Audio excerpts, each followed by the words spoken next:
We're live? Are we live? We're live? Hi! Hi! It's happening again. The third live stream. Welcome. Welcome. We're so happy that you attend our third live stream. So nice. It's getting routine right now already. Third live stream. Wow. I hope you can hear us, that the sound is good. Yeah, can you hear us? Is the sound okay? Wow, we already see so many familiar names. Hello. Absolutely. And yeah. Hi. Welcome. Miko. Hello, Miko. Hi, Miko. And hello, Connor. Well, thanks for confirming the sound. We're still kind of noobs to live stream. I We always need your help. I think we'll always remain noobs with live stream. To be honest. Today with glasses. I thought I want to be more realistic today. So I thought I wear glasses because normally I wear glasses, right? 80% of the time. Yeah. And I was a bit lazy to put in the contact lenses. It's a bit of a hassle every time. So I hope you don't mind me having glasses today. Yeah. Oh, hello, another space nut. Oh, another space nut. Hi. So now that another space nut is there, we can make our first announcement actually, because it was originally his idea. So it was originally the idea of another space nut, and we should have our own Discord server. Yes. Another space nut is awesome. He's a tremendous help. And he has amazing ideas, and he's working in the background and really helping a lot with the channel. And yeah, so he initiated basically our server, and then Jay Keegan also helped us a lot with setting up the server. And you can find an invitation link in the description of this video.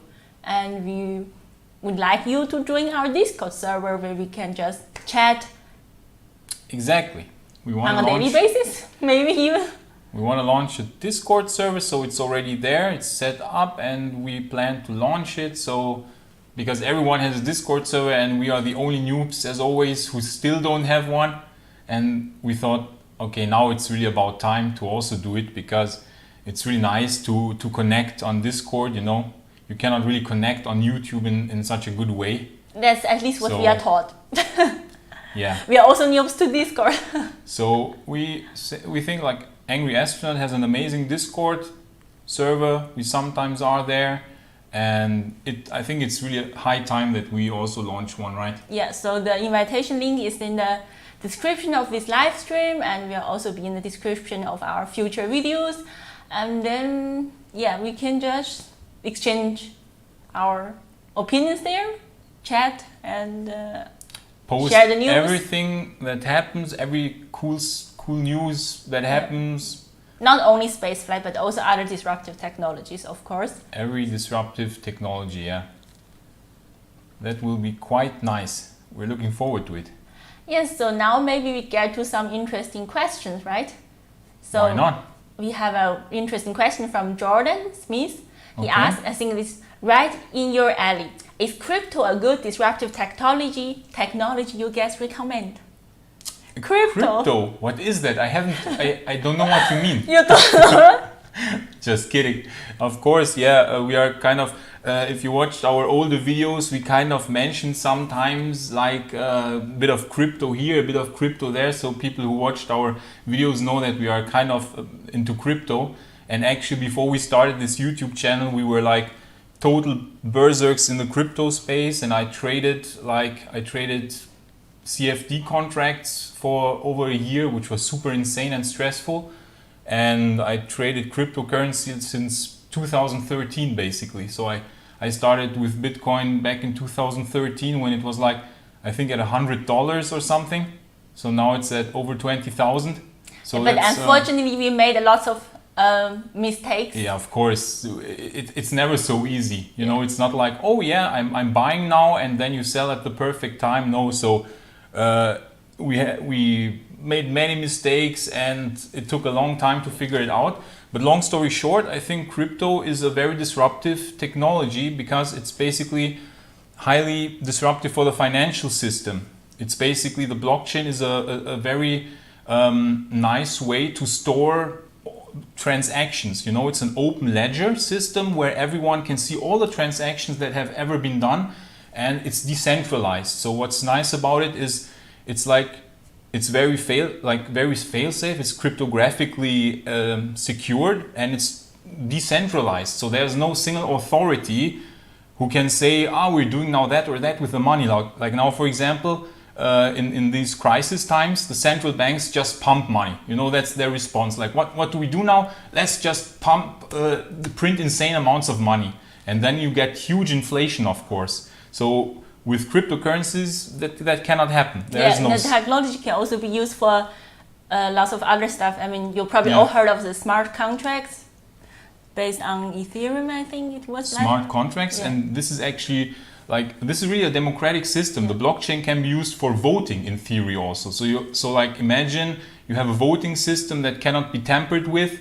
It's fail-safe. It's decentralized. No single authority has control over it. So it's a really interesting technology, not only from a financial standpoint. Of course, the monetary aspect is very interesting and nice, but the technology itself is really disruptive for the financial market. Yes, and now we have a super chat. Thank you so much, Johnny Spacer. He says, I think a blockchain-based election voting system would be the best guard against fraud. Johnny Spacer, thanks first for the donation. Thank you so much. And yes, exactly, that's the whole point. A decentralized blockchain for a voting system where you can see all the votes that have been cast, and it cannot be tampered with because there's no single authority governing it, is of course quite perfect. And maybe we should come to some other questions. Wow, there's so many questions. Yes, and thank you so much. Okay, we already said this, but probably many people don't know yet if we are married.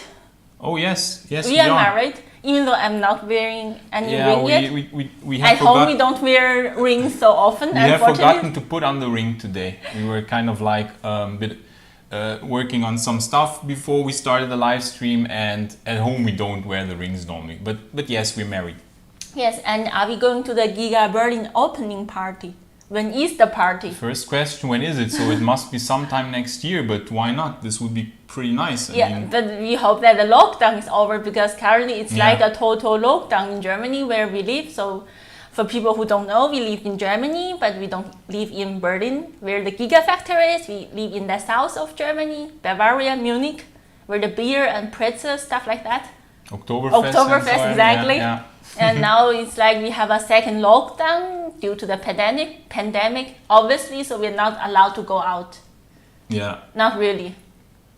No shops are open. But I think until then, if we look at the progress of Giga Berlin, we always estimated, they always said summer 2021, the assembly lines start working. So probably around April, May 2021 might be the opening ceremony, is my guess somehow. And by then, I hope this pandemic, corona stuff, will start going down once vaccines are more widely available and distributed. So I think by mid 2021, this thing will start getting back to normal. Yeah, and another guy asked a game. Okay, a game. Non-games. Are people in Germany really surprised to see a company come in and build something really fast? Yes, exactly. Yes, of course. So what's Agamemnon Games? Cool name. I think people are really fast because normally Germany is not known for building things extremely fast, quite the contrary. If you look at the Berlin airport, which was quite a bit of a disaster, How long did it take? Insane, over 10 years. It was supposed to open maybe 5 years ago, something like that. Okay. Yeah. It's also in Berlin, so. So that is quite nice. Tesla shows how fast things can be done if there's a will. If there's a will, there's a way, and that's a nice sign for Germany. And I think also German politicians are really impressed, and maybe that will create some maybe that will set a precedent for Germany, for other companies to also start building fast. Yeah, maybe now we get to some space questions maybe. So, and I think the other one, okay, the classic of course from Be Like Royce. When do you think SN9 will fly? Oh, that's a good question. I think SN9 is still being repaired right now, right? I mean, from the latest footage from Boca Chica Gal. Yeah, so on the latest footage, they were kind of like, it had an accident, it tilted somehow, like it was mounted on a stand as far as we know, and the stand like gave way for some reason. Maybe it was not like stable enough, and then like it tilted and it's in the high bay and like hit the wall, and then it was like in the high bay tilted, and the kind of the forward flaps were, the right forward flap was destroyed, and it doesn't look really good, and it's being replaced now, but it looks like the repair might still take a few days, and realistically I don't think it will still fly this year. It's quite unrealistic in my opinion, so maybe at some point in January is my guess, but it's all guessing because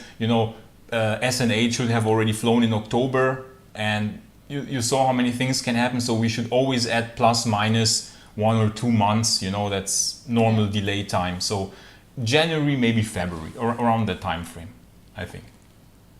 And do you think SpaceX will try landing test in next flight? So do you think SN9 will land safely? I hope yes, and the chances are good. What do you think?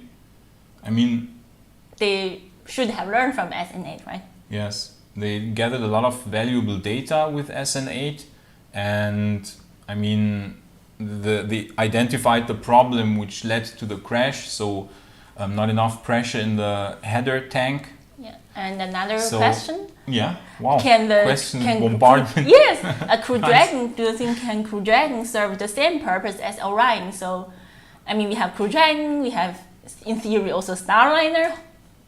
Maybe some point in the future, and Orion. Why do we have so many different capsules? Yeah, the other capsules are basically a relic. So what's happening now? Why do we have so many capsules? Because Orion and Starliner are relics from the old times. When when NASA told the old contractors, Lockheed and Boeing, build our stuff as we did it the last 50, 60 years. That's a system that always worked. So why change a running system, right? But we saw, of course, that this leads to many delays and is very inefficient. And now we're basically stuck with 3 systems. So in theory, Crew Dragon would have all the prerequisites to even dock to the Lunar Gateway, for example. But they didn't design it really for moon missions, right? No, they didn't design it for moon missions, but you could retrofit it, and it could, you could do deep space missions of some kind, It's actually good that you have some alternatives. Yeah, I mean, it's always, as you said, it's good to have alternatives. You have backups and so on. But it's conceivable that Crew Dragon could fly to the Lunar Gateway and dock in Lunar orbit. Another space nerd telling us the Starliner can do something the Crew Dragon cannot. It boosts the ISS back to a correct orbit. Ah, yeah, okay. Thanks a lot, Space Nut. That's amazing. That is good to know. So probably, the ISS of course needs course corrections, right? Because even though it's 400 kilometers above Earth, there is still very tiny amount of atmosphere, like very tiny, but enough to slow it down from time to time. And also sometimes it needs corrections because of space debris incoming. Yeah. And indeed, Starliner, if docked, it can do some course corrections, which is now of course we not so have bad. Another super chat, probably from South Africa, from Xavier Balaye. Thanks a lot, Xavier Balaye, for really your generous donation. So, have you ever visited South Africa? Unfortunately not. Unfortunately not, but it's so amazing, and we've seen so many pictures, and we've heard so many cool stories about it. And our good friend Michael Root, who does the homepage for us, Maybe you can show the homepage which again. we also will show. Why not, actually? Yeah. So Michael Rood is actually from South Africa, who is now, Where's our homepage? here it is. So we already showed our homepage last time, but now Michael Rood, yes, as said, who made the homepage for us, is from South Africa. Yes. And he now included the highly requested dark mode even for our homepage, Yeah. as you can see here. Can they see it actually? I think it has some delays, maybe in a few seconds. Okay. Okay. Okay, you have to change here first. Show. No, it's yeah. Now you couldn't see it. Sorry, No. Our mistake. Yeah. Here.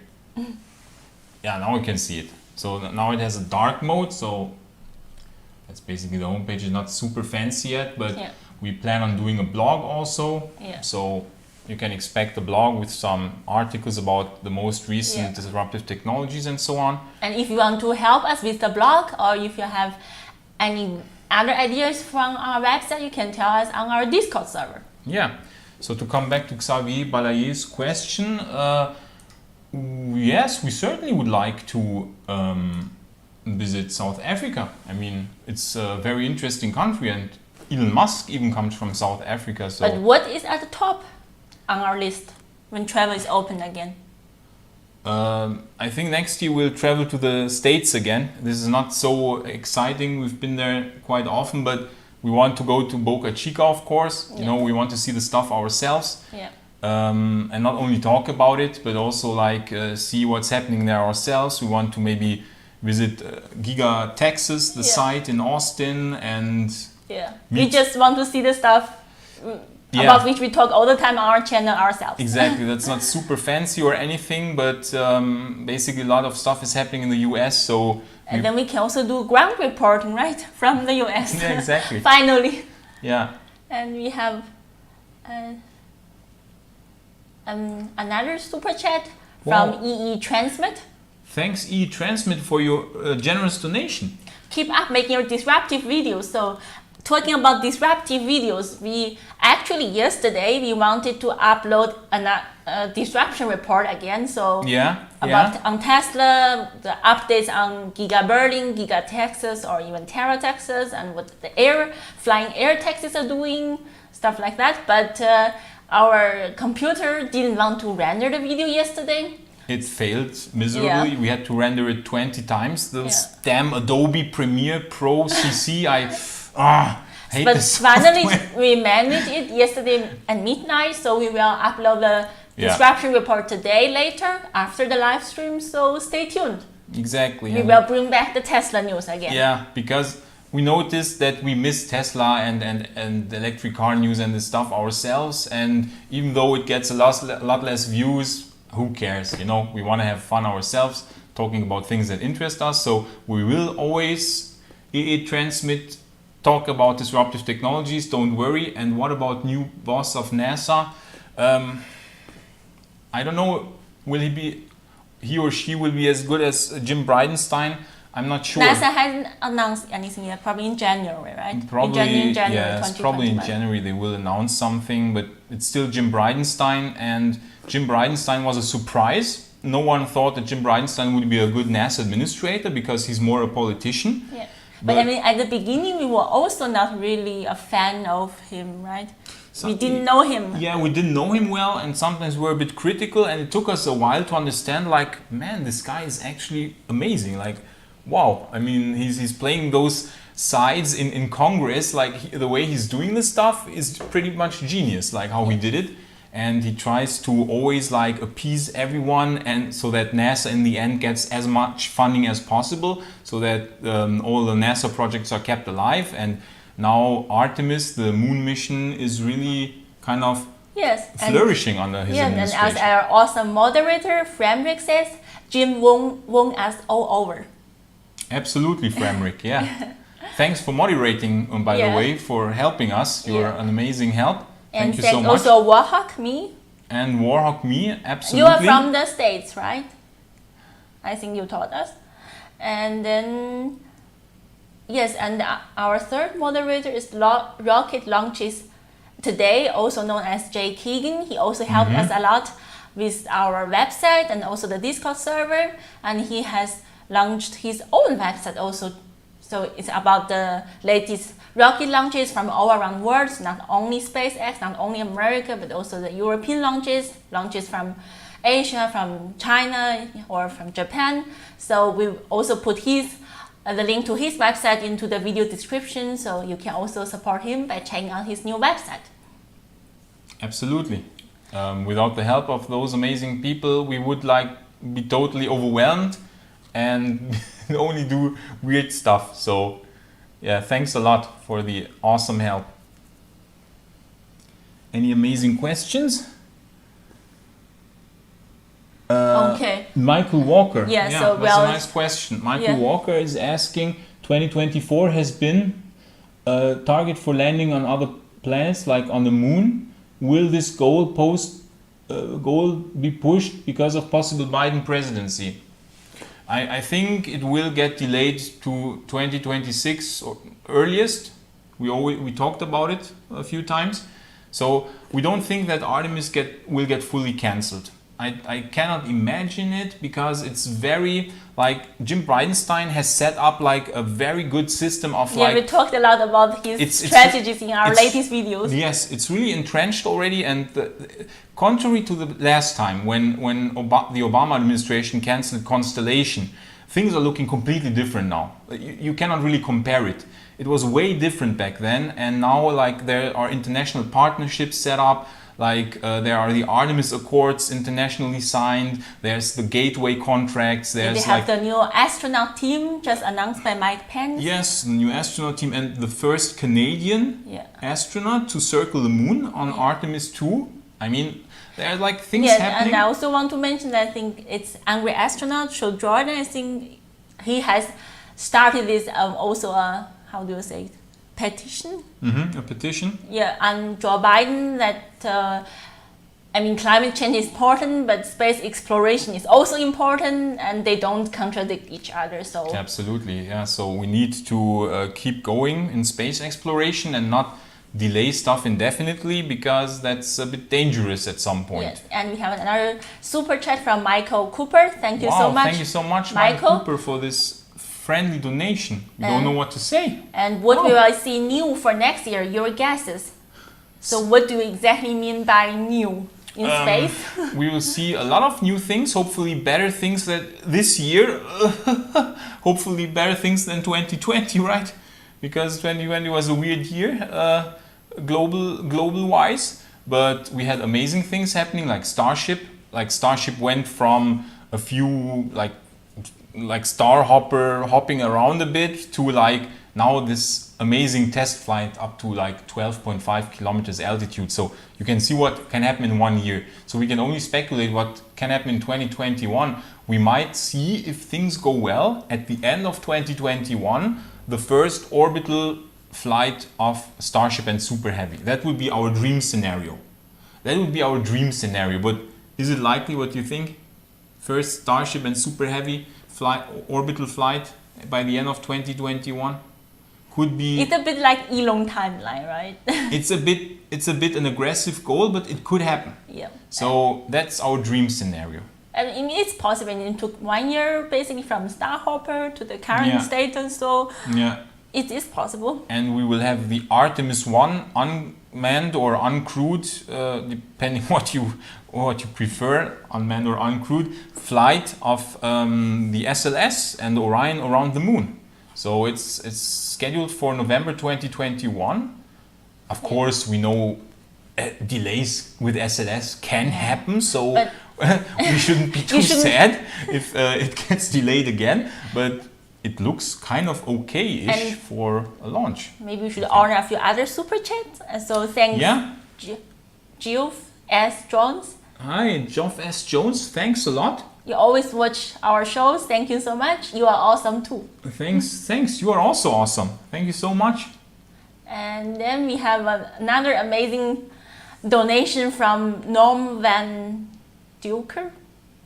Wow. Thank you very much. That's so generous. This of is you. We don't even really know helped us a lot. Norm Van Duker, we don't know what to say. We must honor you now in some way. we would like to build you a temple and worship you even, but wow, speechless. Thank you so much. Thank you so much, really. And we have you're helping us a lot. We're investing everything that we get into better footage and better animations and better stuff. So yeah, thank you really a lot. So, and we have another question from Darmstadt.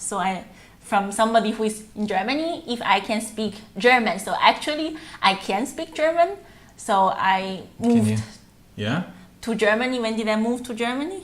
2009, right? Yes. So I moved to Germany from China, obviously. Can you say something in German? In 2009. Ich kann schon Deutsch sprechen, aber ich habe Deutsch jetzt irgendwie ein bisschen verlernt, weil wir jeden Tag zu Hause nur Englisch sprechen, um zu üben. Absolutely correct, yes. But so when we met each other, we only spoke German. Yes, and now we only speak English hilarious. also at home and for me to practice for this channel. Exactly. But then so Sebastian always says, I have a really weird English accent. I apologize for that again, because it's like an accent based on my Chinese and German. So it's like a super weird English accent. I like it. Thank I you always so defend much. it. No, but I mean, like, you learned German before you learned English. So, of course, this is a bit a weird situation, you know? So, like, you're a mixture of German and Chinese. I don't know many people who have, like, Chinese and then German as their primary languages, and then after that learn English. So that's kind of like a funny situation. And we have another another donation from Xavier Balaya, again from South Africa. Thank you very much. Xavier Balaya. And he asked if we think we will see space elevators. Absolutely, right? We are both fans of space elevators. Thank you so much, first of all, for your friendly donation. And this is an excellent question. We are fans of space elevators in theory. Yeah. So this is a nice concept. And space elevators could be built easily on the moon and maybe on Mars. So easily, like in brackets, easily. It's really not easy, because you have to span a brutally long cable. It must be super strong. The tensile strength must be really high. So, but on the moon and Mars, because of the lower gravity, I think Kevlar would suffice. So a strong Kevlar cable with many strands, like woven strands, would suffice with a tensile strength to build a space elevator on the moon and Mars. But on Earth, like, Earth is actually a brutal planet. Like, we live on a quite insane planet with actually not such a low gravity. And that requires some really insane materials with a tensile strength of, I don't know how many hundreds of megapascal or something. So basically you would need carbon nanotubes, as far as I know. And carbon nanotubes, to weave carbon nanotube strands, like insanely long strands, which are like tens of thousands of kilometers long, because like the space elevator cable would be tens of thousands of kilometers long. Wow, that we are a bit far away from that if we look at the progress in the laboratory, what they kind of were able to produce. Like, I think this will still take, like, not only decades, but I have the feeling like more like 100 years, or maybe even a bit more than 100 years. It sounds very disappointing, but I could be wrong, and there might be some breakthrough. But I think on the moon, easy, Mars, okay-ish, and Earth, super difficult. That is a very good answer, a very comprehensive answer.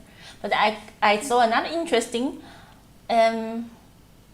question about Artemis, because you mentioned that Artemis is now like an international collaboration, but why does it still depend so much on US politics or on the next US president?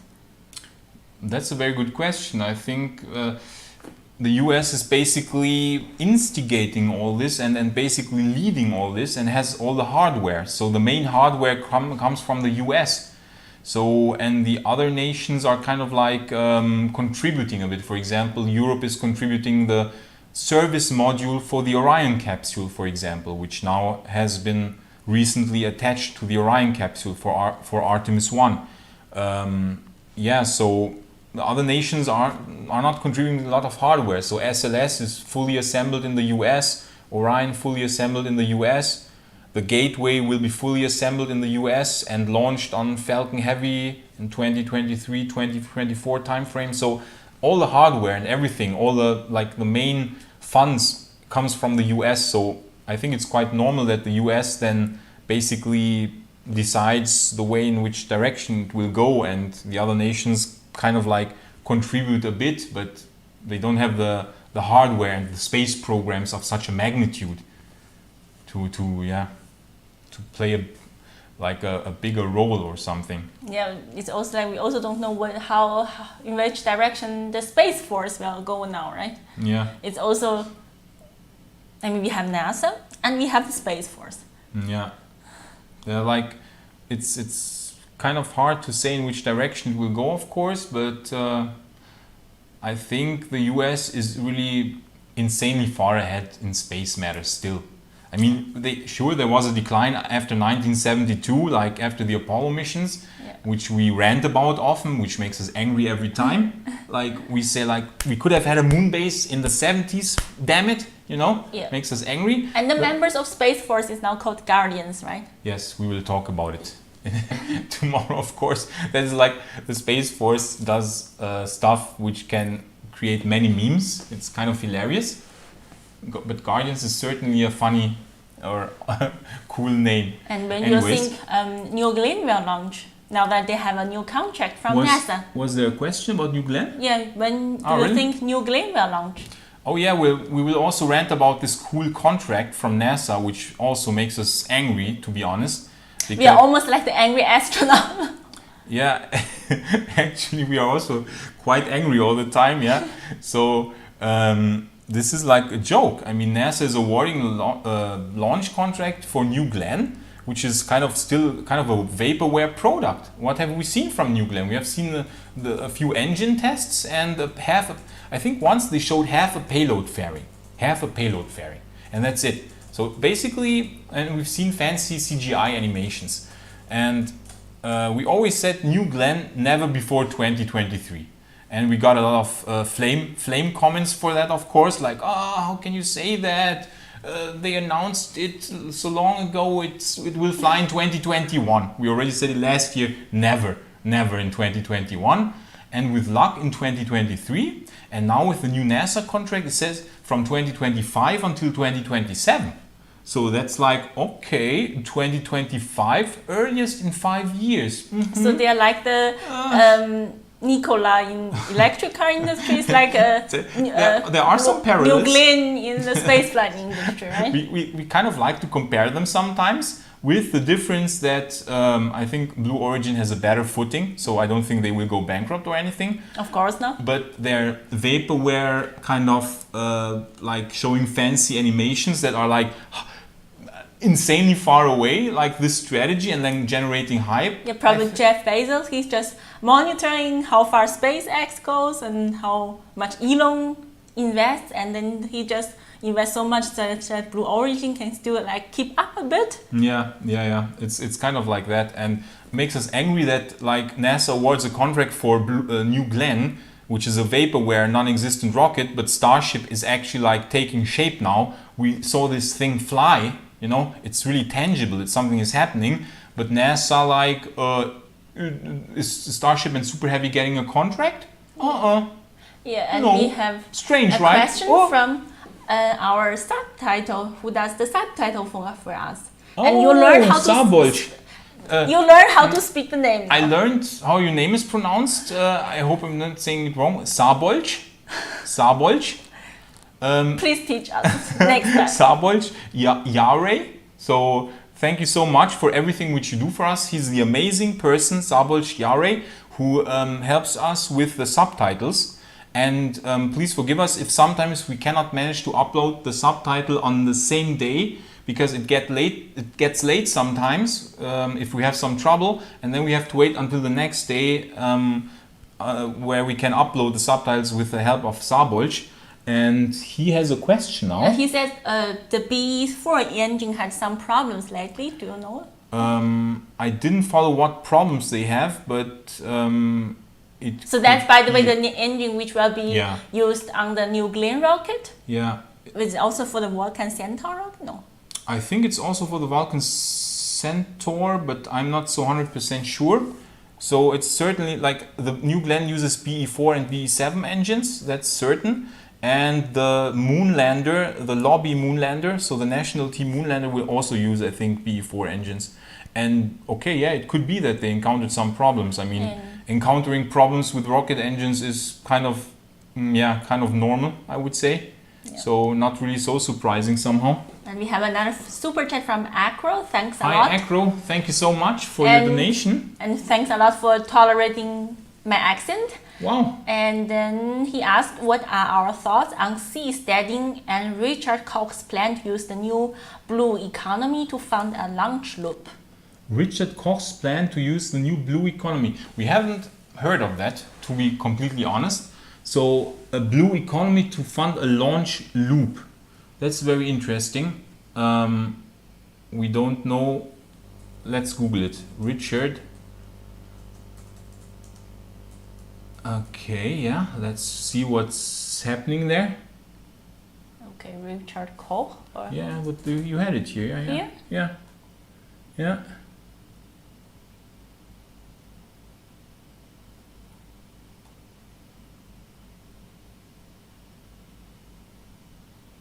Wow, this is a bit too. We will read about it and come back to you. Above, like getting into this now in 1 minute or so, but we will read it up, and we hope we can next time have a few better answers for that, because that sounds quite interesting.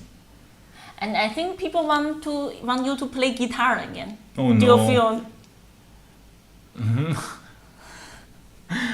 Why? Do you want Sebastian to play again? I don't play guitar so well, so He plays really well, right? Let's talk about technologies. I like talking about technologies also. Okay, we have guitar and no guitar. We can see. Let's see. And what are our favorite TV shows? What's your favorite TV show? We don't watch so many TV shows nowadays. No, I'm currently watching Stargate SG-1. Yeah, we're watching from time. Old school Stargate SG-1. It's amazing. It's amazing. I love it. But yeah, I would say Babylon 5. Like, we are stuck in the past. Forget the new stuff. Forget the new stuff. We are stuck in the 90s. So we like Babylon 5. Yeah. Star Trek The Next Generation. I mean, I also like the Enterprise of it. It's like the modern interpretation. Yeah, the Enterprise also was not so bad. It got a lot of hate, but I think the Enterprise prequel was not so bad. And it was nice to see this process, which leads to the foundation of the of Starfleet. Yeah. Yeah, Starfleet. So. Yeah, and so Star Trek, of course. Yeah, but currently starting... Modern TV shows for all mankind, you have to recommend it again? Modern stuff like For All Mankind has an interesting idea behind it. Like, okay, it's not perfectly, or like, it has some flaws, but the idea is interesting, like an alternate reality where the Soviet Union managed to land on the moon before America. And that led to an insane moon race, which is actually quite probable what would have happened if the Soviet Union would really have managed to land on the moon with their N1 rocket. Then you can only watch it on Apple TV, which is kind of a bit stupid. Yeah, it's only on Apple TV, which is a bit weird, but it has, like, for space nerds, some interesting themes and topics. But it's not perfectly executed. The characters are a bit weird and that's over dramatized and stuff. But still, like, it has an interesting premise, and like Soviet alternate reality moon race is kind of interesting. Yeah, I hope they can bring it out like also on other platforms, or at some point Blu-ray or DVD. That would be nice. And of course, we watch The Expanse sometimes because but it's not our favorite. It has some interesting concepts. Let's put it like this: the world is interesting, like the universe, the factions, how the factions interact with each other. It's kind of interesting, but for our taste, it's a bit too over-dramatized, and the characters act a bit too juvenile for our old school kind of taste, you know? I don't know. So it's sometimes a bit too exaggerated in our opinion for the purpose of what have you done? The mouse? Sorry, why isn't it working? Anyway, we have another super chat from Su. I'm so sorry, I cannot speak out your name. So I assume you're from Hong Kong, and he asked, why did we decide to start a channel? And thanks a lot for tolerating our English again. Sul Yo1, thanks for the donation. And old SG1 is great. I completely agree. It's amazing. I absolutely love it. Stargate SG1, please watch it. It's awesome. So why did we decide to start this channel? It was actually quite funny because we didn't start this as a space channel, even though we are recognized as a space channel most. YouTube categorizes us as a space channel, but we started like with weird stuff. We wanted to like talk about sci-fi stuff because you notice we are sci-fi fans. Yeah, we wanted to bring like to show the connection between science and sci-fi. Yeah. We wanted to show that what kind of sci-fi elements are available in reality and if they make sense, or the sci-fi movies or books, stories, if they make sense. Yeah. And our first video was about cyberpunk. That was also fun. First video was about cyberpunk, and then we also had like about, for example, warp drive, like for talking about Star Trek, like is warp drive feasible? And then like we had this Alcubierre warp drive, we taking a look at it and so on. So we tried to talk about concepts from sci-fi, if they are realistic or not. But of course no one watched it. So then we experimented around, and as soon as we started like talking about more recent events, which also interested us, like SpaceX and stuff, more people started watching, and we were like, okay, people seem to be more interested in this kind of stuff. Like, okay, this was the Chang'e 4 landing, I think, on the moon. Yeah, the Chang'e 4. Shortly after we started channel. Yeah. Exactly. And then NASA announced the Artemis mission, the program. Yeah, and then it's like we went along with it. But why did we start in the first place? Because we wanted to do something cool. Yeah, we just wanted to have a new hobby, a common project. Yeah, we wanted to do something together, like work on a cool project. And what we like about YouTube is basically you can do it from anywhere. So you're like, in theory, we could move to another country and continue doing YouTube from there. So you're not bound to one place. You're very flexible, and this flexibility is also like not only like spatial flexibility, but also temporal flexibility. So you can say like, okay, it's getting a bit too much now. We need a vacation, or we don't manage to upload today. We'll do it tomorrow, or stuff like that, which at regular work is a bit difficult sometimes. So I think this was really important for us to be independent and to do our own things, you know. That's why we started, and we brainstormed, and then YouTube seemed quite nice somehow. Yeah, and we have another super chat from Ryan Willy. Hi, Thanks Ryan a lot. Willy. And after in-orbit refueling, do you think we will see SpaceX try to solve the gravity problem? Maybe tethering docking starships and spinning them. Hi Ryan Wiley, thanks first of all for your generous donation. Thank you so much. Yeah, I hope so. Because that's a big issue we talked about often. Like we had this Starship series where we talked about some flaws. Like we call it flaws, but actually like it's a bit brutal to say flaws, but things which could improve with Starship could be improved. And one thing is of course the low gravity problem, and the other thing is of course the radiation. Yeah.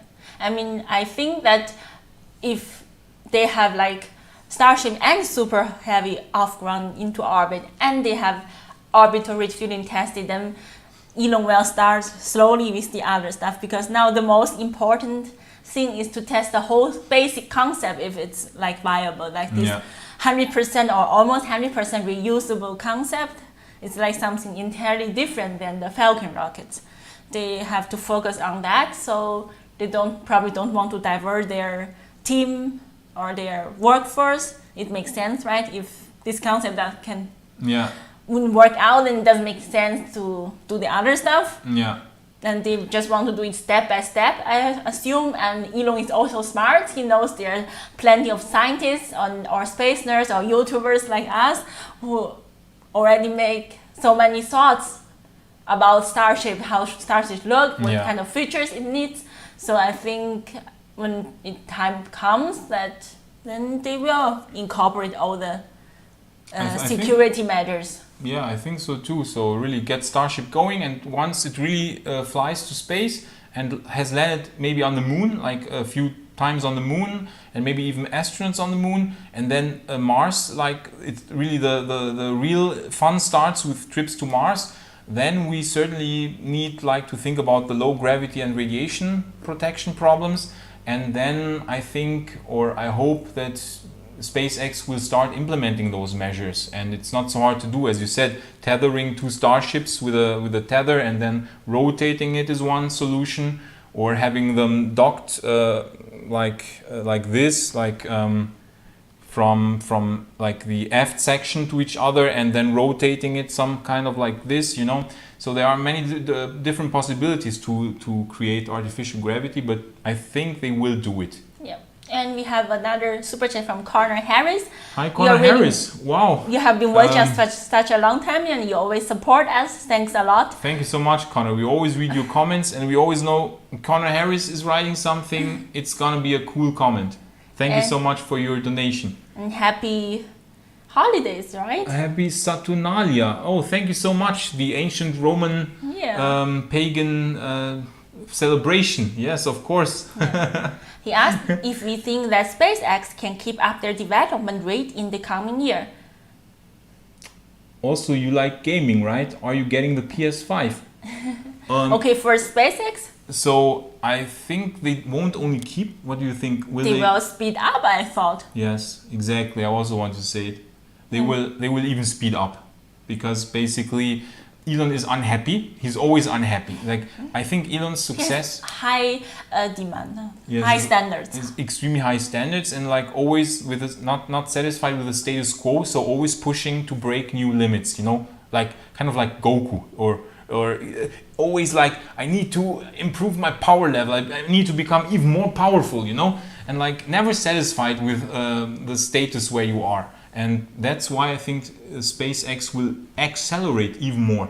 It will be crazy. Yeah. So, and especially now, I mean, this year they achieved the milestone with Crew Dragon. So they've successfully sent humans to the ISS. So it's like the first private space flight company in history. yeah. I think that was like a really important milestone for SpaceX and also for Elon Musk himself. And then immediately after that, they also put more stuff onto the Starship project. So next year it will stay like this. Yeah, so actually it's not so long ago until they really switched their whole energy, focus and time into the Starship project. It was like 1 year ago maybe. Yeah. Before that, Starship was a side project, because like Falcon 9 and Falcon Heavy are the main business. Falcon 9 more than Falcon Heavy, but that's the main business, you know. And then Starlink, of course, now also starting to get really going. But now they fully concentrate on Starship, but we don't yet see the effects, because there's always a delay. So if you start really focusing on something, you don't see immediate effects. It's always in life like this.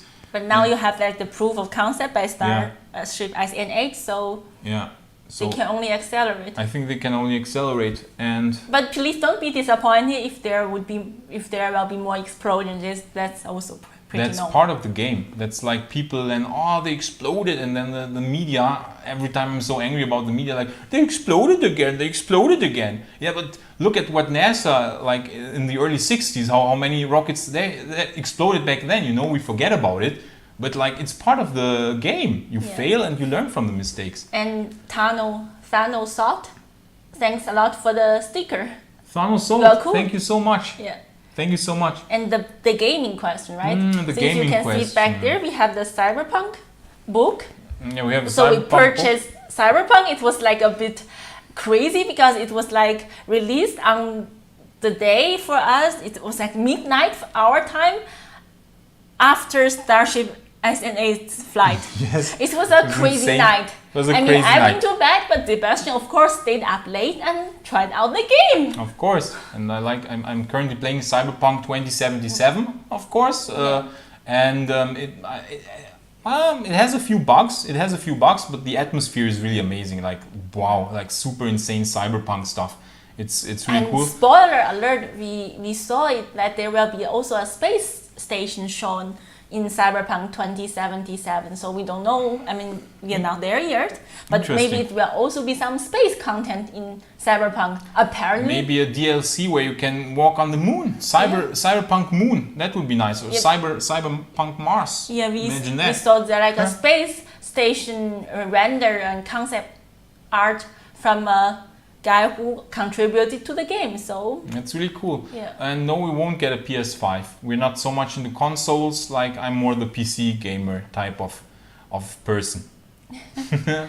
And okay, now Acro explains what blue economy is, and thanks a lot for your donation again.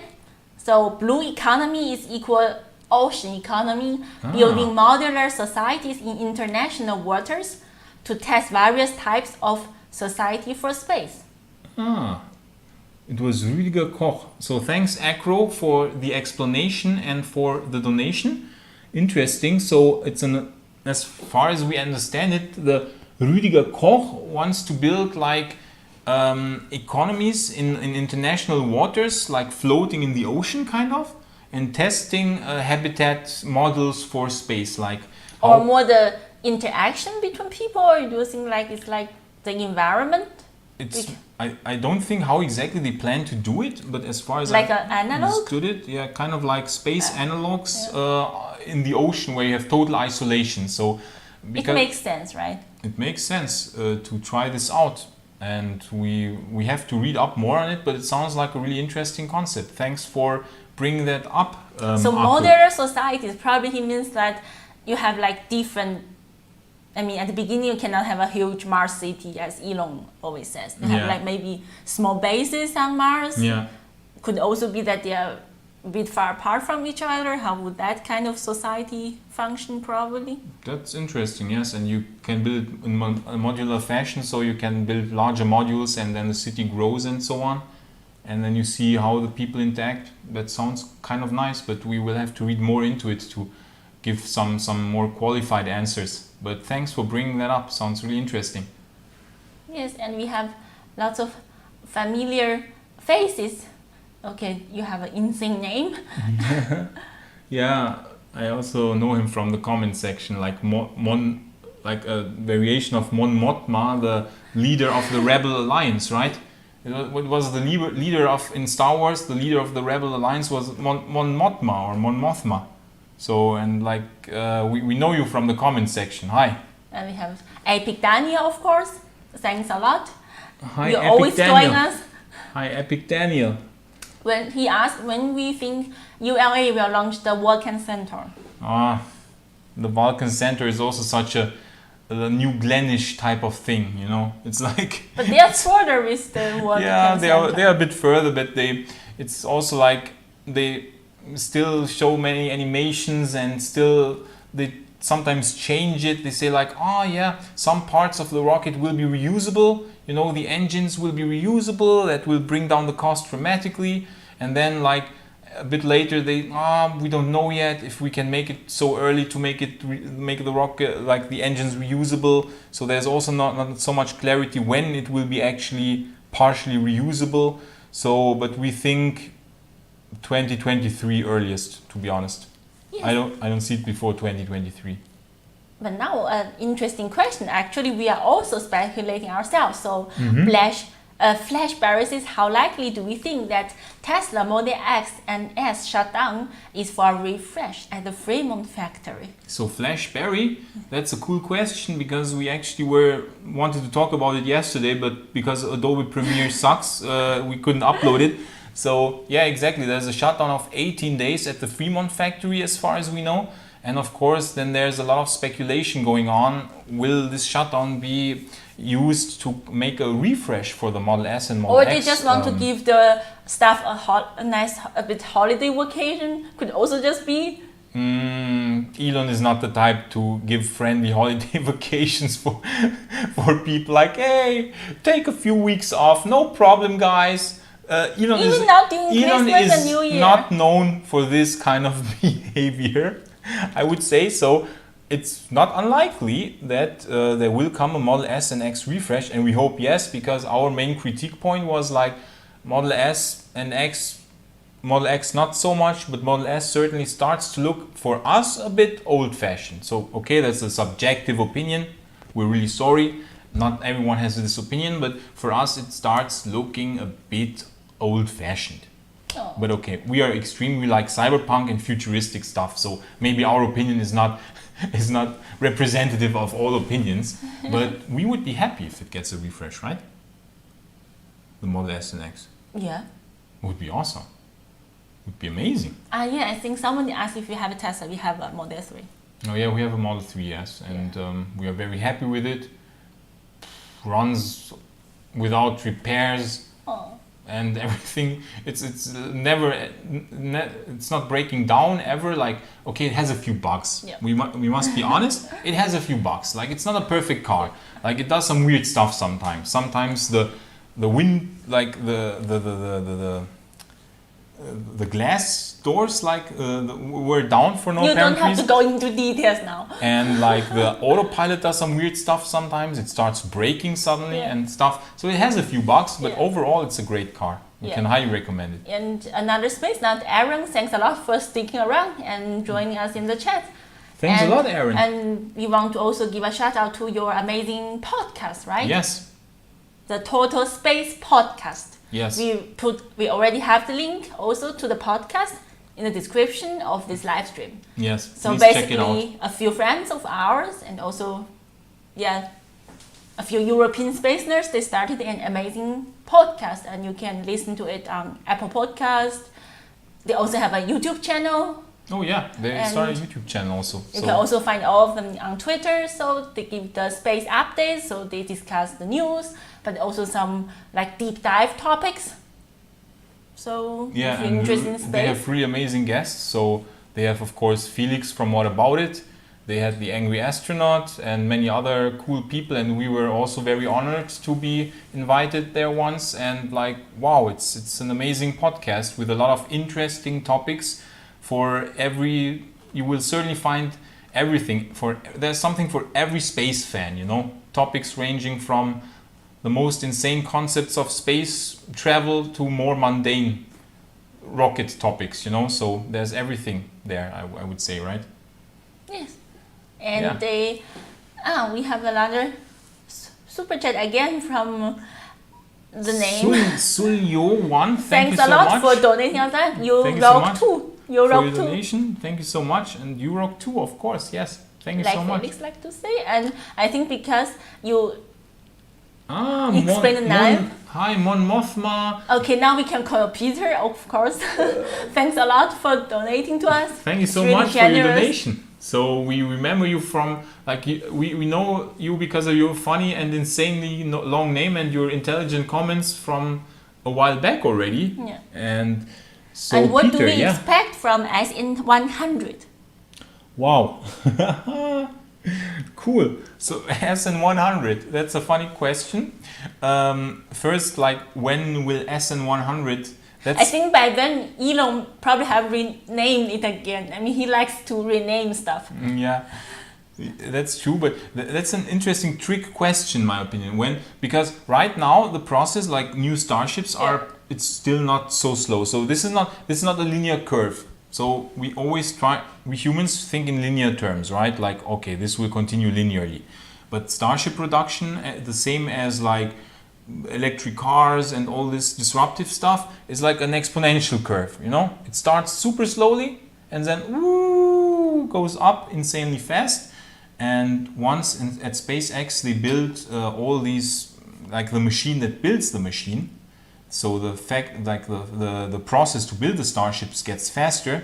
So we could see SN100 already by next year, maybe. I mean, they are now already at the double digits, right? Yes, they are now at double digits already. And I think SN100 will be next year. And what do we expect? We said, like, we hope next year we'll see like orbital test flight.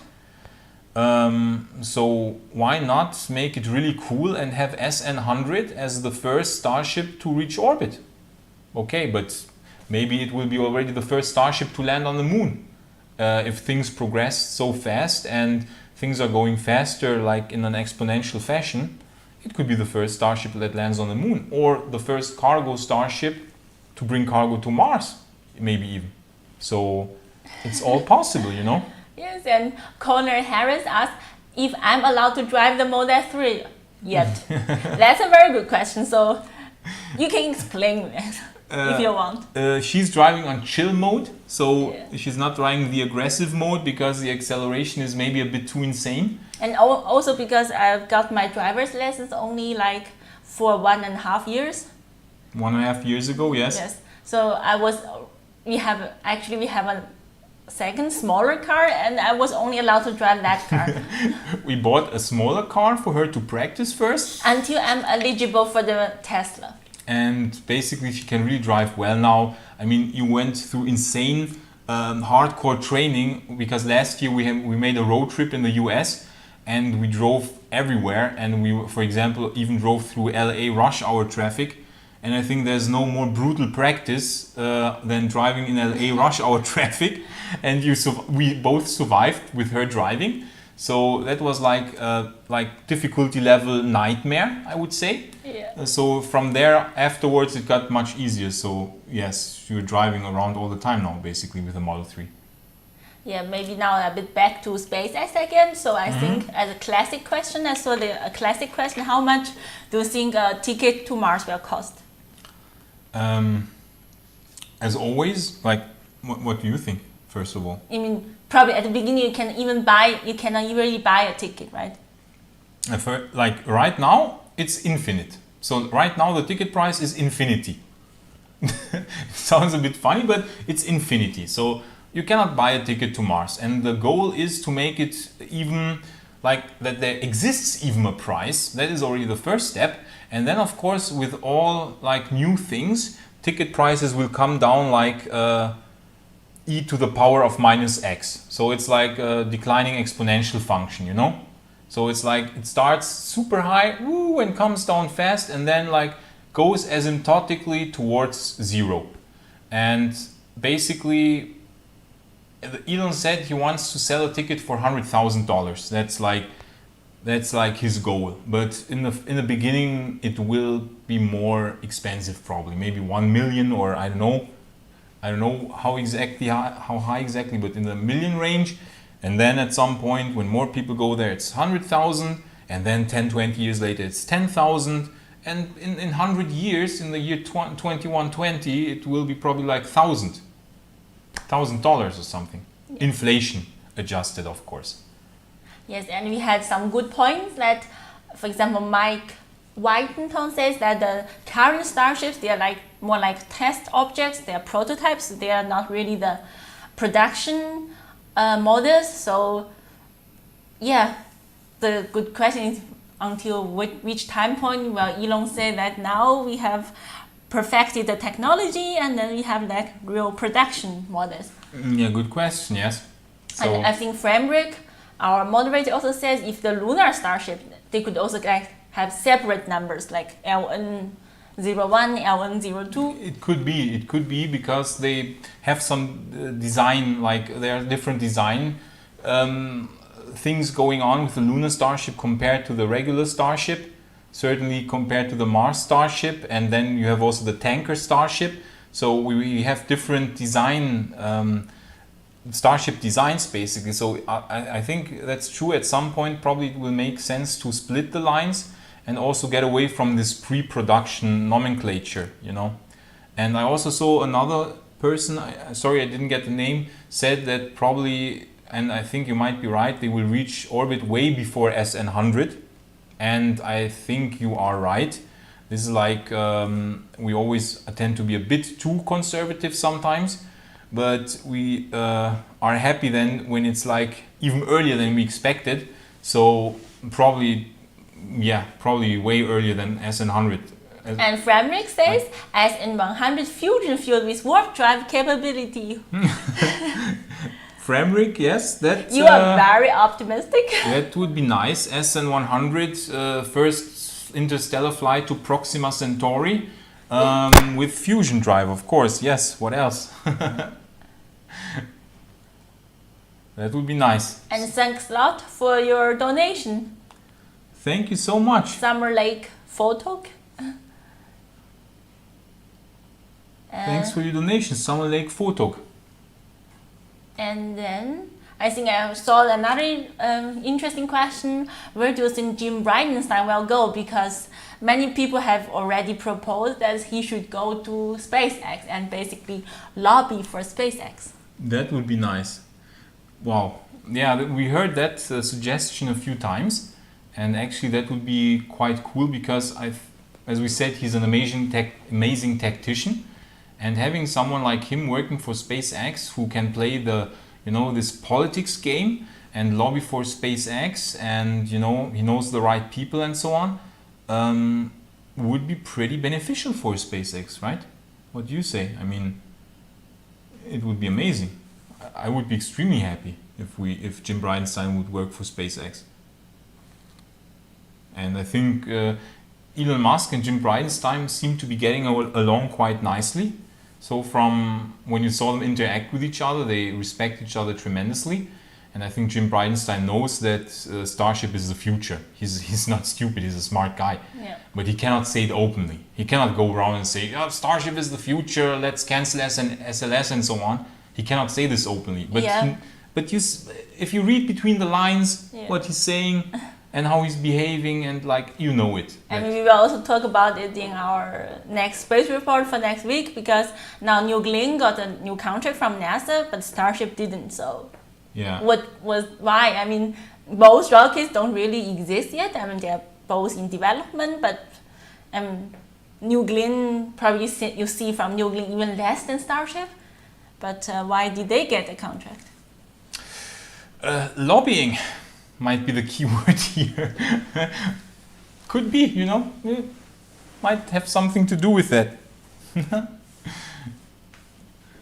Any other cool questions? Okay, I think, do you want to mention briefly the black hole drive? Zarbolch's idea? Yeah. Oh yeah, Zarbolch is an amazing person. He doesn't only do our subtitles, but he has some cool ideas, and he played around or toyed around with the idea of a black hole drive, which is quite cool and interesting concept, how to harness the power of a black hole. I think in Star Trek, the Romulans, the Romulan warbirds, I'm super nerdy again, the Federation uses dilithium crystals to power their, to create the warp field and antimatter reactors, and dilithium as a moderator, and the Romulans use black holes. That's quite funny, right? And now, why not do this in reality? So harnessing the power of a black hole is super difficult. It's insane. It's even creating and then maintaining a black hole, of a mass of a few thousand metric tons, would be an insane challenge, because you have Hawking radiation, so the black hole is shrinking. So Zarbolch's idea is basically to maintain an equilibrium. So on the one hand you have Hawking radiation, and the black hole is radiating away and getting smaller, and then you have to feed it so that it doesn't vanish in an explosion when the mass is completely gone. So you have to keep it in an equilibrium state, and of course you have to have a magnetic field, because you have to keep it contained somehow. So it would be ideal if it would have a magnetic momentum, and ideally also be a rotating black hole. So it's kind of insane, but in theory many things are always possible, Yeah. We don't know if those things will work, but it's good to think about those things and try them out at some point, because 500 years ago Starship was absolutely crazy. So and now it's happening. Well, now maybe time for a topic switch. So Yeah. a question from another space nut again. So he's really amazing. He asked if we think that the new batteries Tesla is developing, do you think the energy density will be enough for an eVTOL? Oh, that's a cool question. Tesla announced the 4680 cells, right? Yeah. Right now, the energy density is not high enough, but they have shown a roadmap, a clear roadmap of iterative processes where they will get to 300 watt hours per kilogram soon. So right now we are still hovering around 250, 250 watt hours per kilogram. Now, very soon they will be at 300. They implement Maxwell Technologies' dry electrode fabrication process, and so on. And the roadmap they have speaks of, and also Elon said it in some interviews, that basically in 2020, like in the late 2020s, like battery energy density of Tesla cells will be at 450 watt hours per kilogram, maybe even 500. And the threshold that you always hear where electric VTOLs, so electrical vertical takeoff and landing air taxis or flying machines become viable, the threshold is at 400 watt hours per kilogram. But that is the lower limit, so it's like now it starts making sense, but 450 or 500 would be better. And I think around 2028, 2029, that time frame, I think eVTOLs will become really viable, and then we will see the famous electric supersonic vertical takeoff and landing jet that Elon is always talking about, you know? Yeah. Wow, we cannot wait. Yeah. We cannot wait. And Framrick asked another nice question about Tesla. So if we think Tesla energy will also make a big impact, so as big as Tesla's cars or as SpaceX. Absolutely, right? They're just starting off with the Tesla energy branch. It's funny because people always make the mistake to say Tesla is a car maker. I always have I have this discussion in my friend circle also all the time. They always say Tesla is overvalued. Tesla is insanely overvalued. They're a car maker, and look how they don't make many cars. They only produce so little cars compared to, I don't know, Toyota or VW. But then I say, not so fast. Tesla is not only a car maker. Tesla is an energy supplier. Tesla is a software company. Tesla is even an insurance company, and they are expanding into many different new areas like crazy. And we haven't and solar, like Tesla solar roof. So it's crazy how many things they do. And the Tesla energy sector, I think, will be insane. I think people underestimate how insane the other branches of Tesla will be, which don't have anything to do with car production. They really underestimate it. So Tesla still has insane potential, even though the stock is already so high. That's like our opinion now. And as always, please do your own research before investing and so on and so forth. But we think Tesla has still insane potential. Like, we're still in the early days. Still early days. Yes, and we have another question from Wahawk. What role, if any, will the Boring Company contribute to space exploration or colonization? The Boring Company? Yes. And thanks for the question, Wahawk, and for moderating the Thanks, chats Wahawk. for us. Amazing. Like, our moderators are so amazing. They don't only moderate, but also pose amazing questions. So, yeah, the Boring Company, we talked about it. Like, we made even an episode with William from the Boring Revolution. An amazing person, and we are absolute fans of his channel, The Boring Revolution. Amazing channel, and he makes always the best news on the Boring Company. So I think it will play a big role, because on Mars, for example, we talked about it. Yeah, we even made a video about it, right? You can do a lot of cool stuff with boring machines. Of course, it's difficult to get them to the Moon and Mars. That's clear. They are heavy. Yeah. And the central, I think the essential parts of it, you have really to manufacture them here on Earth. You cannot 3D print it. You have to bring everything with you with Starship. And somebody also pointed out that you need a lot of water to cool down the machine at some point. Mm-hmm. It's also like a question mark there.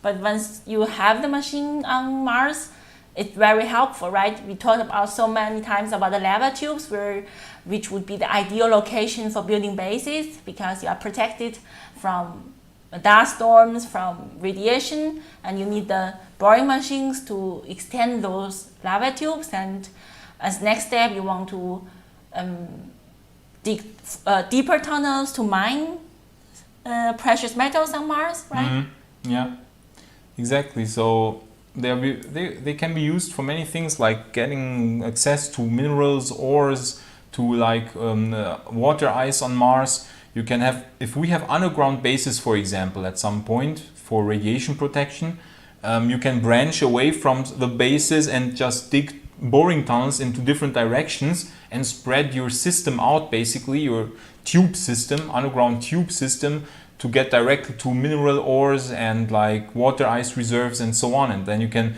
later on, after those tubes are finished, you can use them, of course, for infrastructure, for getting from point A to B. Or we've even seen this really interesting concept. You can pressurize the tunnels themselves if the rock is very solid, where they are dug through, and you can pressurize the tunnels, and then you have like, you don't need a habitat because like you already have the habitat. You just pressurize, you put end sections on the tube, pressurize it, and then you basically have a habitat just in the tube of the boring machine. That's kind of fascinating idea somehow. But now we can switch to some disruptive report questions. Oh yeah? I think I saw a question about AI. If we think that AI could fool us and take over Earth or humanity.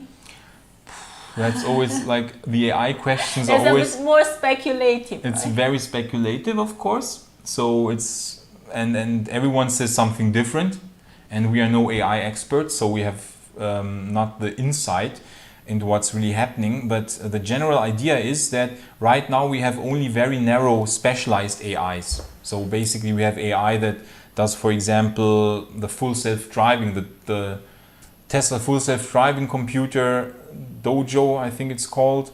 It's like a machine learning computer that uses all the data from all the cars and basically learns from patterns, pattern recognition.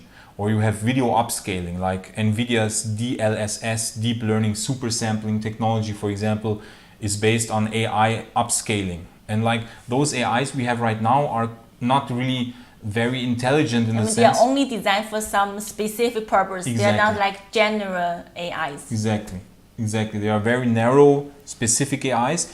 And the step from a narrow AI that works only on one thing to like a generalized AI is a very big step. It's like an insanely big step. I see a lot of people in the chat is they're afraid or scared of an generalized artificial intelligence.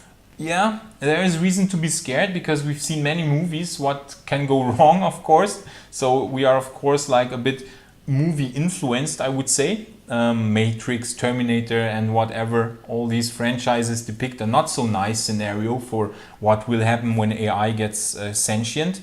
The thing is, we need regulation. Elon always says it. We need to get regulation in place so that we avoid this. So first, we need to be like, we should set everything up already so that we have like regulation hindering certain organizations or countries on working on creating a generalized AI. And the second part is, of course, merging with AI, and that's the idea behind Neuralink.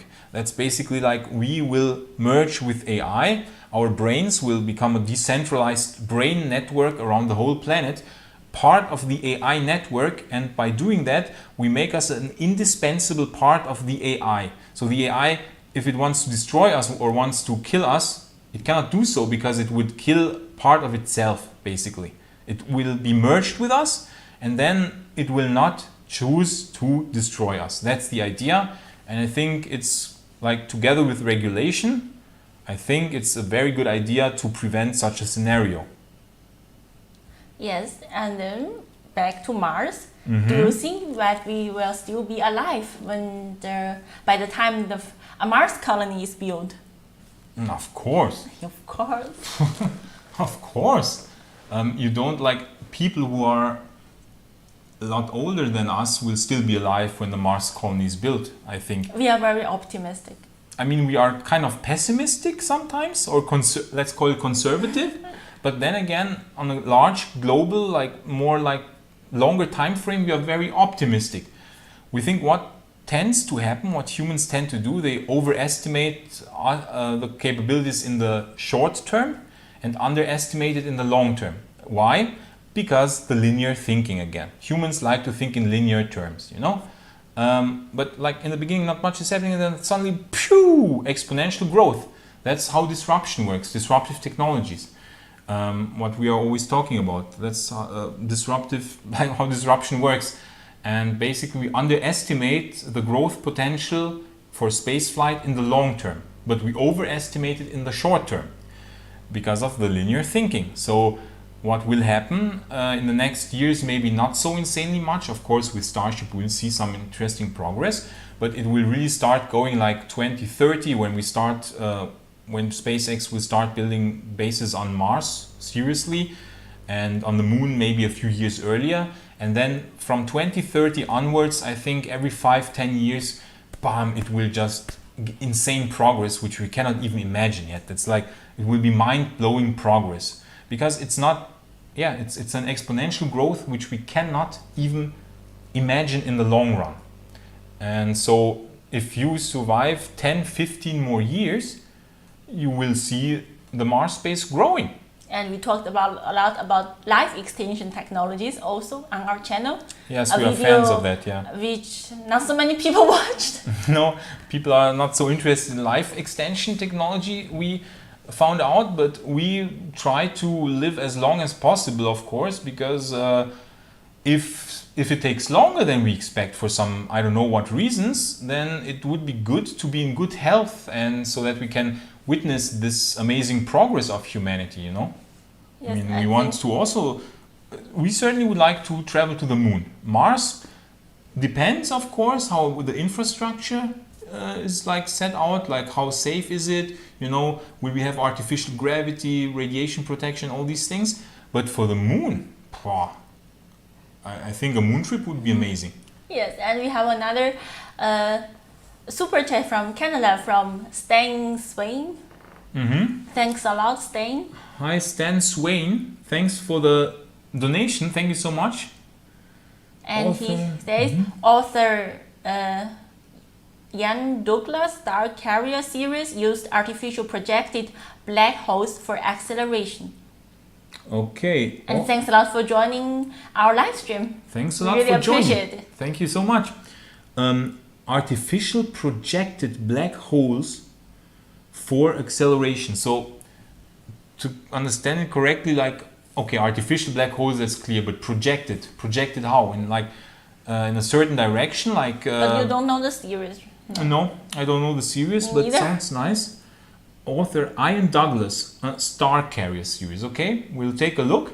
But sounds like an interesting concept. Like every time you have black holes as some sort of propulsion or energy device, it's always fascinating, because black holes potentially can release insane amounts of energy. It's crazy.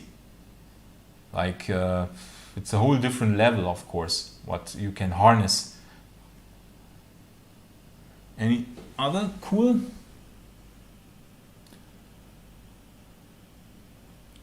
things? Yeah, a lot of cool questions. Yeah, Starlink and Mars. So first question, Starlink for Mars or around Mars. Second question, space station in Mars orbit. Starlink around Mars, why not, right? I mean, Starlink should end up being an interplanetary network. It's clear. But do you think Starlink could improve the communication between Earth and Mars? I mean, you cannot get faster than light, unfortunately. So you will always have this nasty delay, which is unfortunately like ranging from a few minutes to up to around 22 minutes or something like this. So yeah, but you will have a more stable and stronger connection, and broadband maybe even, you know. So send larger data packages. You can send large data packages. Of course, they will arrive quite a lot later, but still it would be nice to have like an interplanetary network. Like we would always like to see Earth, Mars and Moon having like sharing a common network, you know, kind of like an interplanetary Starlink network. That would be quite nice, and yes, it will happen 100%, because we need communications when we settle other planets or moons. Communication is the most important thing, basically. So yeah, but it will like happen. Another space nut mentioned that use Phobos as a relay, so the moon of Mars, right? That could be also an interesting idea. Phobos as a relay station, and Phobos is interesting for many aspects. Yeah. We could also first land on Phobos because it has such an insanely low gravity. Like it's almost like you float. It's super low gravity, so you don't need any effort to land or start from Phobos. So you could have a base there already very near to Mars, and from there already like launch exploration expeditions to the surface or first robotic missions, you know, and like have them control the robotic missions via control them with maybe some sort of Neuralink device. You can control it with your mind or something, control robots on the surface, and afterwards then do the real start really building the settlement on Mars. Yeah, I think the angry astronaut is also a fan of photos because you can do so many things there. You can also try to already produce propellant there and have some robotic missions. And if you know that there is like a dust storm on Mars, you can first land on Phobos or stay at the space station in orbit until the dust storm is over, right? You don't really want to land during a dust storm, at least. Yes, that's a good point the angry astronaut raised, and it's really true. If Starship would arrive and on Mars and there's a global dust storm, what happens if Starship lands directly on Mars? It's not advisable in a dust storm. There's a lot of static electricity when Starship, imagine Starship doing the skydiving maneuver in the middle of a dust storm. That, like the static electricity build up would be not so good for the electronic systems of Starship. We wouldn't want to find out what happens then. So maybe you have a power outage and then like a catastrophe happens. So it would be nice to have Phobos as a relay station indeed when there is a global dust storm. That's a very, very good idea. I like it very much. Yeah, but now we are almost 90 minutes in, so we'll be wrapping up here. But we will be wrapping up here, but I saw a really interesting question. Will we ever become a type 3 civilization? I love that question. Q-Brain, thank you for that question. Will we ever become a type 3 civilization? Wow, that is like very speculative. We're not even type 1 yet, right? We're like on the Kardashev scale, we are currently I think type 0.7. And it's it's a logarithmic scale. So like it's not like 0.8 is a bit better than 0.7, but it's already like factors more insane than 0 type 7. So until type 1 we have a long way to go. We have to many orders of magnitude more insane until we even reach type 1 from our energy output. Explain what it is. The Kardashev scale measures how advanced a civilization is based on their energy output. So the theory is like a more advanced civilization produces more energy, creates more energy output, harnesses more energy and produces more. And I don't know the exact numbers, but there's also a definition how many joule or how many megawatts or easier something. To just say that type 1 is if you can harness the energy of your home planet. Exactly. And type 2 is your galaxy? Home galaxy? The star. Yeah, the star. Type 2 is harnessing the power of your home star, and type 3 is harnessing the power of the entire galaxy. So until we can harness the entire power of the galaxy, it could be a very long time. Yeah. Tens of thousands of years at least. But it's possible, right? That we also know. It's a hypothetical construct, the Kardashev scale, and we don't even know if it would make any sense or if civilizations really work that way. So after you have harvest all the energy on your own planet, it makes more sense to just travel interstellar. Probably. Yeah, these are we think of certain things which make sense for us, but it doesn't mean that it will make sense for other beings who maybe think totally differently. Yeah. So we project our thinking kind of onto them, Yeah. But why would they want to expand more and more? We now need to harness the power of the entire galaxy, and now what? The entire universe or what? So it's not even a realistic concept. It might turn out to be totally naive concept, and that interstellar civilizations work completely differently. They could decide to be super efficient. Yeah.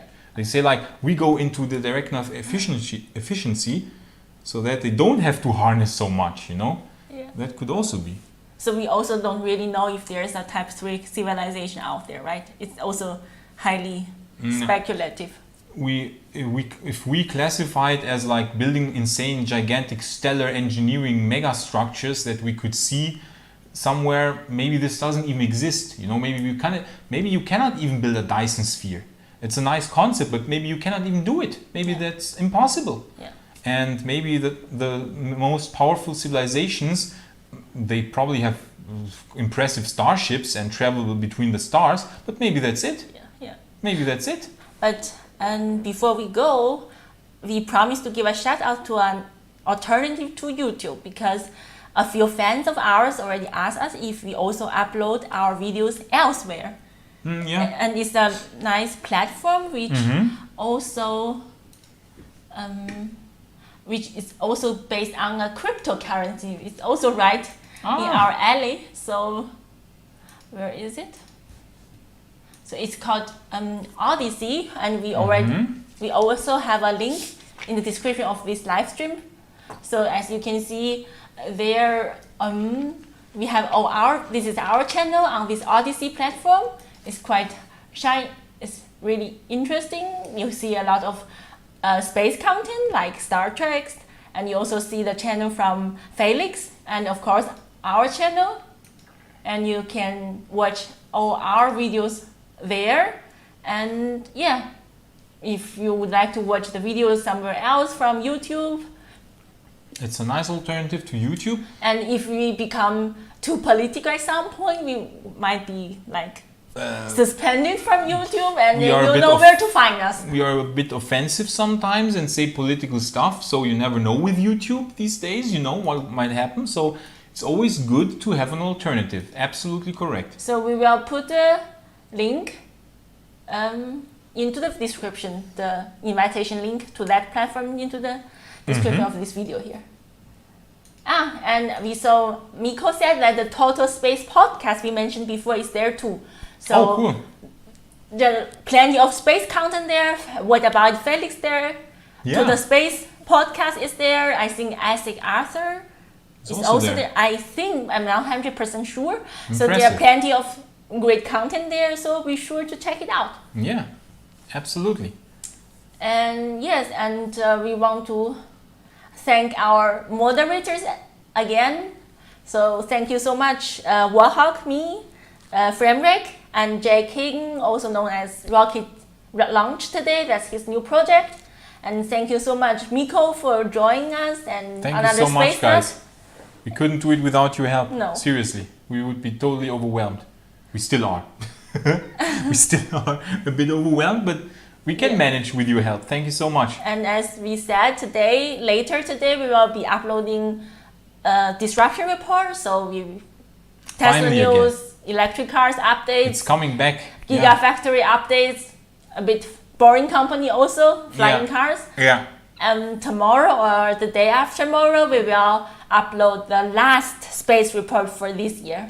Yes, we're taking a small break, so we need some vacation from over the holidays and the new year, because we didn't have vacation since when? We did YouTube videos every week since over a year now straight, without a pause, like at least 2 sometimes. And thanks so much, Connor. Thank you so much, Connor Harris. Wow, you're so friendly. Yeah. Thank you so much. And we uploaded 2 to 3 videos every week since over a year now. Yeah.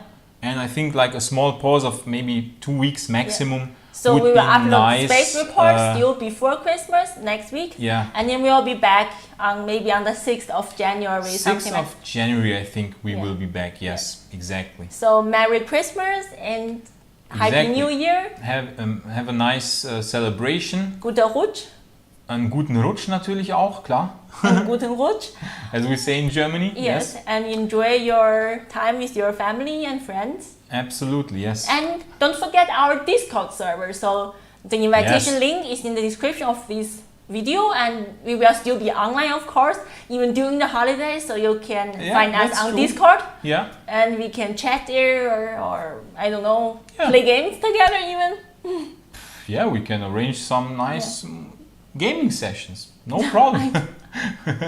Yeah. We don't even know how it works. He's just talking about it, let's say. So don't forget to join us on Discord and have a nice holiday. Have a nice holiday, and thanks a lot for joining us today. Thank you so much, and see you then soon. In the next video, probably.